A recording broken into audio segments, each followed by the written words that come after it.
Hello बच्चों, welcome to our classes. मैं कुशवंत मिश्रा आज आप लोगों को रेजिस्टेंस पढ़ाऊंगा। रेजिस्टेंस क्या होता है और किस किस फैक्टर पे रेजिस्टेंस डिपेंड करता है उसको भी पढ़ाऊंगा, और इससे रिलेटेड एक टर्म आएगा रेजिस्टिविटी, उसको भी देखेंगे हम लोग। तो चलिए हम लोग शुरू करते हैं। रेजिस्टेंस रेजिस्टेंस क्या होता है? रेजिस्टेंस क्या है? It is the property of conductor to resist the flow of charge through it. यानी कि किसी भी कंडक्टर का वह प्रॉपर्टी है जो क्या करता है, इलेक्ट्रिक चार्ज को फ्लो होने से क्या करता है, रोकता है। रेजिस्टेंस क्या है? कंडक्टर का वह प्रॉपर्टी जो इलेक्ट्रिक चार्ज को फ्लो होने से क्या करता है, अपोज करता है, रेसिस्ट करता है, उसको हम लोग क्या बोलते हैं, रेजिस्टेंस बोलते हैं। इस रेजिस्टेंस को हम लोग आर से इंडिकेट करते हैं। किससे? एक कैपिटल आर से इंडिकेट करते हैं। या फिर रेजिस्टेंस को हम लोग मैथमेटिकली कैसे डिफाइन कर सकते हैं? जब हम लोग ओम्स लॉ पढ़े थे तो ओम्स लॉ से जब हम लोग फार्मूला ड्राइव किए थे V equal to I R, तो यहाँ पे R क्या था? रेजिस्टेंस था। तो मैथमेटिकली R इक्वल टू क्या होगा? V upon I। यानी किसका किसका रेशियो है? पोटेंशियल डिफरेंस का और किसका? इलेक्ट्रिक करंट का। तो रेजिस्टेंस को मैथमेटिकली हम लोग कैसे डिफाइन कर सकते हैं? It is the ratio of potential different and क्या चीज़? Electric current. यानी रेजिस्टेंस इक्वल टू क्या हो सकता है? पोटेंशियल डिफरेंस और इलेक्ट्रिक करंट का रेशियो। यानी R इक्वल टू क्या चीज़? R इक्वल टू हो जाएगा electric potential difference upon electric current. V indicate कर रहा है किसको? पोटेंशियल डिफरेंस को। R किसको इंडिकेट कर रहा है? रेजिस्टेंस को। और I इंडिकेट कर रहा है किसको? इलेक्ट्रिक करंट को। यानी रेजिस्टेंस जो है यहाँ पे एक कांस्टेंट है जो किस पे डिपेंड कर रहा है? पोटेंशियल डिफरेंस पे और इलेक्ट्रिक करंट पे क्या कर रहा है? डिपेंड कर रहा है। यानी कि अगर हम लोग बात करें रेजिस्टेंस का, क्या है? एक बोले तो किसी भी कंडक्टर का प्रॉपर्टी है जो क्या करता है, इलेक्ट्रिक चार्ज को फ्लो होने से क्या करता है?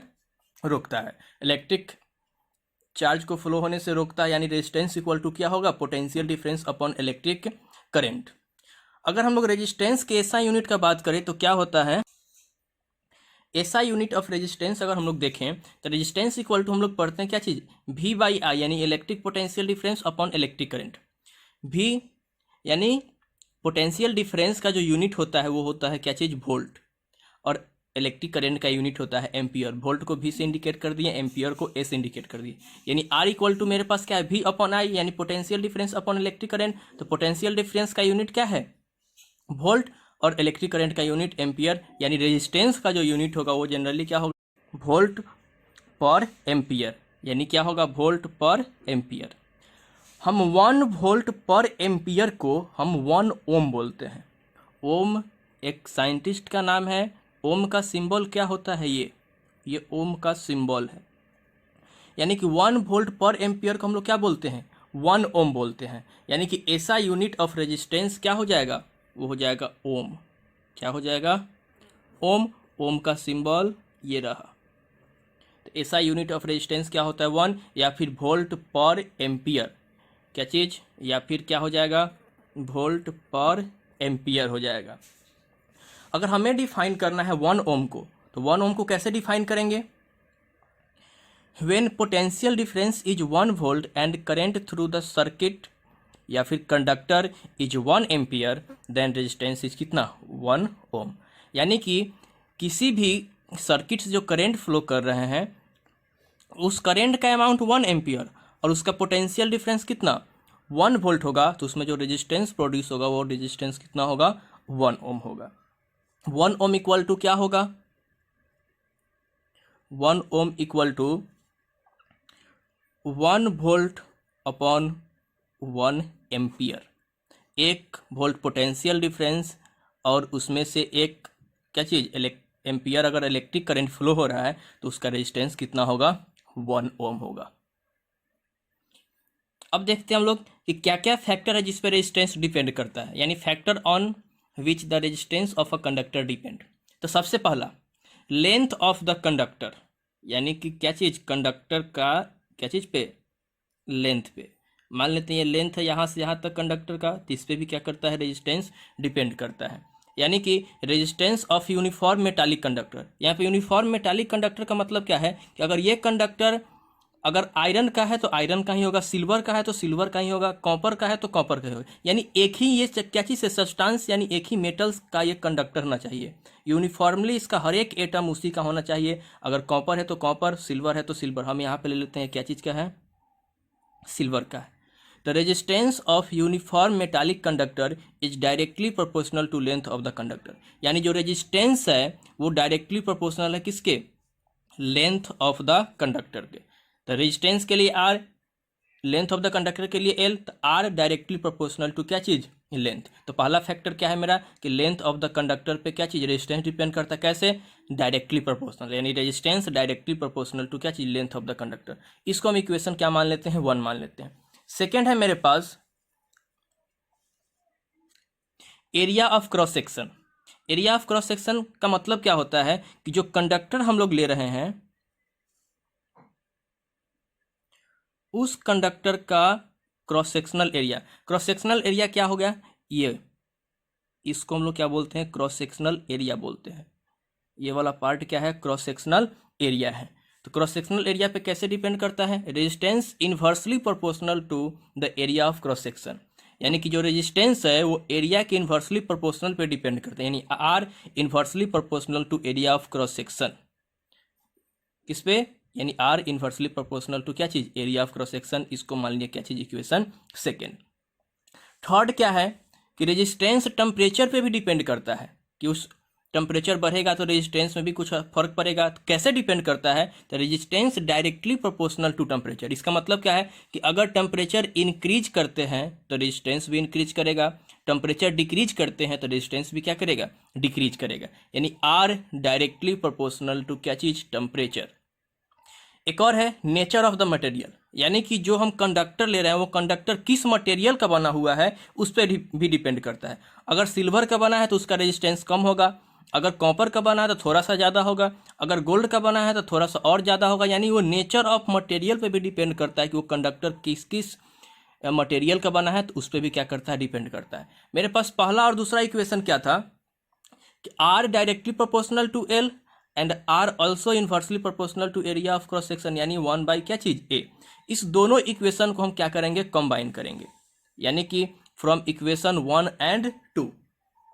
मेरे पास पहले इक्वेशन में क्या था, R directly proportional to L था, दूसरे में क्या था, R inversely proportional to 1 by A था।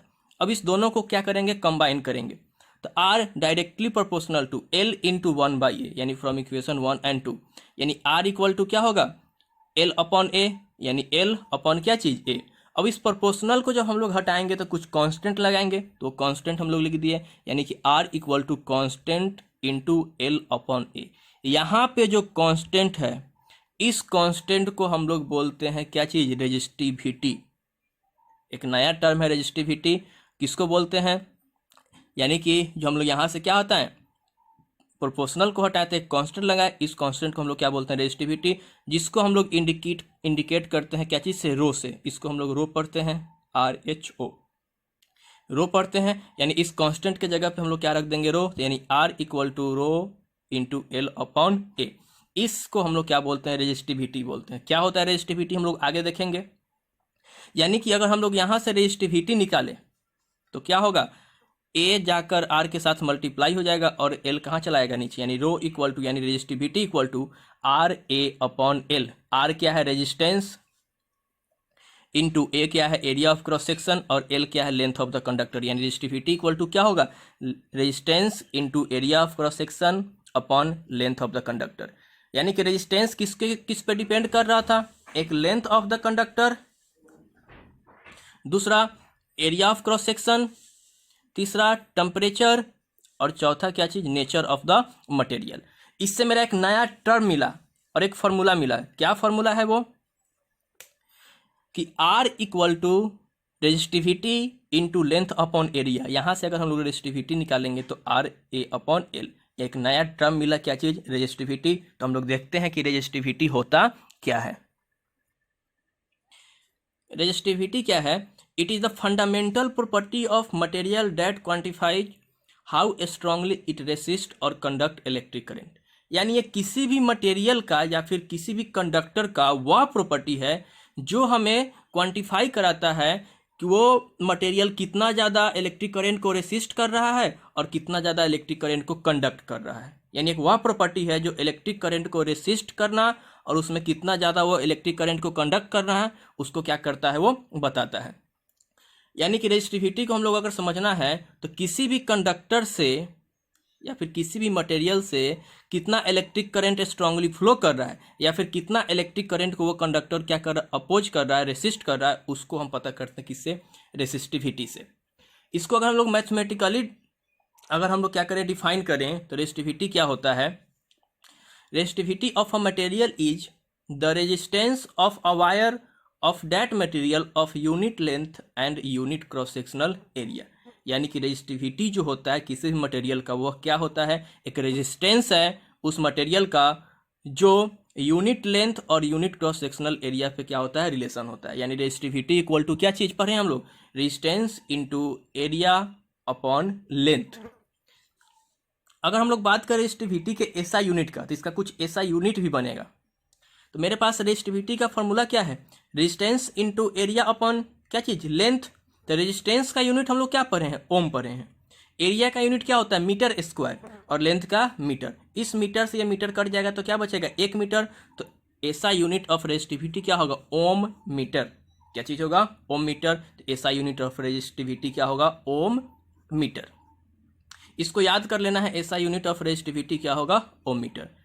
इसके बाद जो हम वीडियो बनाएंगे तो उसमें देखेंगे कि कौन से सब्सटेंस का रेजिस्टिविटी कितना होता है। मेटल का अलग देखेंगे, सेमीकंडक्टर का अलग देखेंगे, इंसुलेटर का अलग देखेंगे। अब हम एक लास्ट टॉपिक देखते हैं कि वो क्या क्या फैक्टर है जिस पर रेजिस्टिविटी डिपेंड करता है। यानी कि factor on which resistivity depend. तो 2 फैक्टर है। सबसे पहला नेचर ऑफ द मटेरियल, कि वो मटेरियल का नेचर कैसा है, वो मेटल है कि नॉन मेटल है, यानी कि कंडक्टर है कि इंसुलेटर है कि सेमीकंडक्टर है।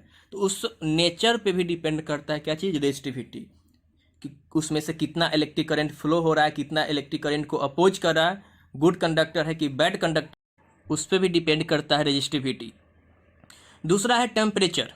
रेजिस्टिविटी भी जो होता है वो डायरेक्टली प्रोपोर्शनल होता है किसके, टेम्परेचर से। अगर किसी भी सब्सटेंस का क्या चीज़ टेम्परेचर हम इंक्रीज करते हैं तो उसका रेजिस्टिविटी भी क्या होता है, इंक्रीज करता है। किसी किसी कंडीशन में अपोजिट है तो उसको हम लोग पढ़ेंगे जब हम लोग रेजिस्टिविटी देखेंगे इंसुलेटर का, सेमीकंडक्टर का और कंडक्टर का। तो यानी कि resistivity is directly proportional to क्या चीज़, टेम्परेचर। अगर किसी सब्सटेंस का टेम्परेचर इंक्रीज करते हैं तो उसका रेजिस्टेंस इंक्रीज करेगा, तो उसका रेजिस्टिविटी भी क्या करेगा, इंक्रीज करेगा।